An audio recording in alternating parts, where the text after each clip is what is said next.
السلام علیکم ګرانو کتونکو. نن به موږ په دې ویډیو کې خبره کوو د بابر اعظم د ریکارډونو په اړه کې چې بابر اعظم د دنیا ورلد کلاس پلیر دی. د اوډیای په کرکټ په تاریخ کې په دنیا کې په اول نمبر پلیر دی. او بابر اعظم چې کوم دی په راتلونکي وخت کې ډېرې ښه پلیرانو ریکارډونه هم مات کړي. که تاسو وګورئ نو تاسو ته به په دې سکرین باندې دا تصویر ښکاري چې بابر اعظم چې کوم دی 10 سینچریانې وهلې دي د 2021 نه وروسته. دا کوم پیج چې تاسو ګورئ دا د آی سی سی سره کانټیکټ پیج دی. 2022 نه وروسته بابر اعظم 10 سینچریانې وهلې 2023 پورې. بابر اعظم په اول نمبر دی. په دویم نمبر تاسو ته به ښکاري عثمان خواجه دی. په دریم نمبر جی روټ دی. او په څلورم نمبر باندې شومن ګیل دی چې دوی 2 سینچریانې وهلې دي نور، او بابر اعظم 10 سینچریانې وهلې دي. که تاسو وګورئ نو د ویرات کوهلي دی به راتلونکي وخت کې یو ښه پلیر هم وي. که تاسو وګورئ دلته نو دا د دنیا ورلد کلاس پلیران دي چې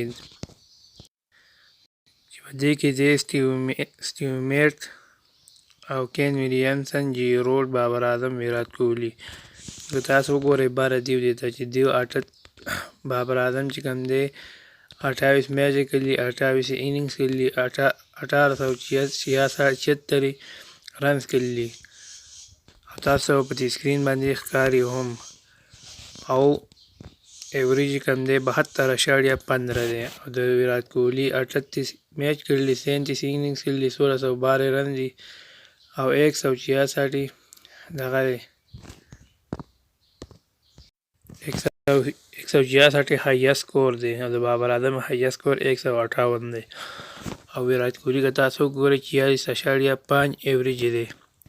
تاسو راشئ جوی روډ 15 میچ کړي، 12 اننګز کړي، 351 رن دي او 86 دغه دی 86 هایه سکور دی. 35.10 ایوریج دی.